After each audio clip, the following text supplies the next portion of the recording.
What is going on, Movie Maniacs? I'm Matt. And I'm Zach. And this is the previews, everyone's favorite part of the movie. We went ahead, of course, we teased it last week, checked out Godzilla, King of Monsters. Yes. Now, we are also changed up the set a little bit. Got a little bit of a bourbon to have a conversation, and hopefully you guys are drinking at home with us. Godzilla, King of Monsters stars Millie Bobby Brown, who we are most known for bringing Eleven from Stranger Things. Yes. We also got Vera Farmiga, then Kyle Chandler. Yes. Yeah, so there are some named people in there. I think people are excited about Millie Bobby Brown being in this one over the, other actors. But, okay, so Zach, describe this movie in one word. Disappointing. Oh. Disappointing. I mean, not terrible, but definitely very disappointing. Yeah, I agree with you on that. I think disappointing is a good one. I would say lackluster, in my opinion. Now, I will say this. I did see it with a lot of Godzilla fans, and they loved this movie. Coming from two guys that aren't the biggest, I mean, I don't know if I'm speaking for you as well, not the biggest Godzilla fans out there. When I go into a Godzilla movie, I want to see him wreak havoc. Yes. That's coming from me. I don't know about the hardcore ones, because I know in like the Japanese Godzilla movies, they even get like some political stuff and stuff like that. But with me, I want to see Godzilla wreak havoc. Correct. And I got it very subtly, and they tried to bring a human struggle element in it, and I feel like it fell flat and felt very forced. A lot of it took place in the background because it was so focused on the human element. So you had Vera Farmiga, you had Kyle Chandler and Millie Bobby Brown there, broken family.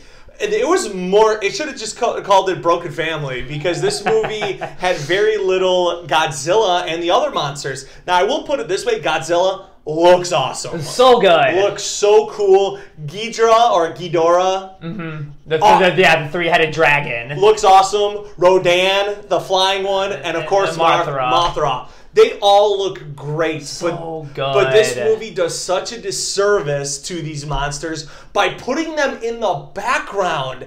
It's just, it wowed me. I felt like, and I feel like I'm giving this movie a little too much praise. I felt like I was playing a God of War video game where something was going on in the background, but I was focused on this little baby Kratos, That's how I felt with this movie. But there were some parts, right? Yeah, there was definitely some parts. A lot of people's biggest issues with the 2014 one was there wasn't enough Godzilla. That was the biggest issue with it. But I thought, yes, there wasn't a lot of Godzilla, but it built it up very well. I didn't love the movie, but in the end, it was a great payoff. Like, the final battle in the last Godzilla was amazing.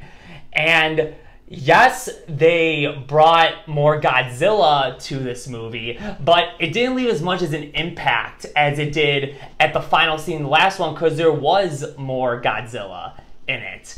And it didn't have that punch that I was hoping for. They built up these great, powerful monster fighting scenes, but then as soon as it starts, it would end and then go back to more human drama. Yes. And as soon as a human drama issue was resolved, they would find some other issue to just bring it right back into that and not focus on the monsters themselves. I agree. And with the Godzilla fights themselves, right? And you said it right there, they broke it up. And this is another weird thing that I thought about in this movie, because, I mean, this movie, it takes itself, in my opinion, way too seriously. And especially coming from a director, Michael Dougherty, who also did Trick or Treat and Krampus. Like, those movies are just ridiculous, and they don't take themselves, they're very, I don't want to say lighthearted, but they're fun.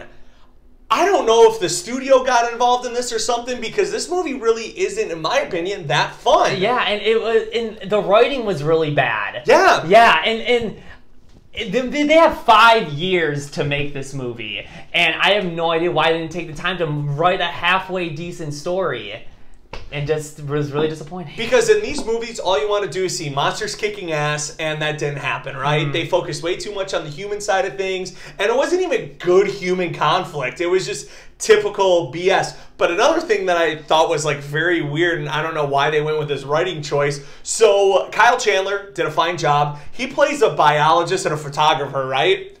He's calling shots. Calling shots for these generals. Yeah, for these army generals, these what is it? These corporate entities who know everything about this, and he's like, no. Here's the facts. And then there's like, okay, let's do it. Like, okay. Yeah, you're right. Let's do it. I'll tell you one thing. That guy knows how to command a damn room because God, that guy has some cojones. We're talking on the biggest downfalls from this movie, but what just kept reeling me back in was the spectrum of this movie.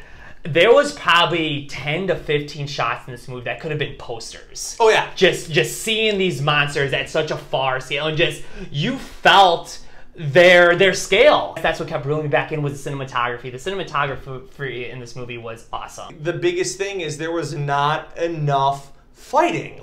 You go see these movies to see shit get blown up. You see stuff getting thrown around, and it's really tough because we aren't the biggest Godzilla fans, although we grew up with them. You know, they're not on our top 10. Yeah. We're like, 2001, Matthew Broderick. Oh, shut up. Pacific Rim, not too long ago, that's a movie that has great fight scenes, has cool monsters, which Godzilla always had, but just has fun.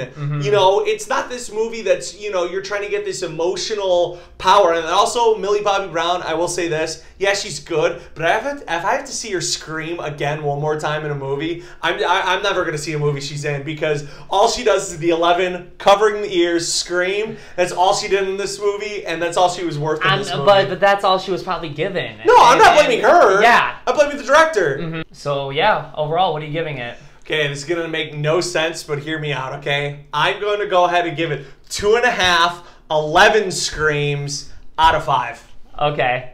And then I'm going to go I'm going to give credit to our producer Ryan for this. Middle finger tears out of 5. Is that what this movie was? A big middle finger tear! Yeah. So that's it for this week, Movie Maniacs. So be sure to check us out later this week, where we're going to be reviewing Rocket Man. Yep. And then check us back next week on Friday, when we're going to be reviewing Dark Phoenix. The conclusion to the X-Men franchise before the mouse ears get thrown on them. Yes. Yep. So yeah, we'll see you then. Yep. But if you haven't already, hit that subscribe button, give us a thumbs up, and hit that bell icon so you get notified of every single video we make. And we'll see you next week on Previews.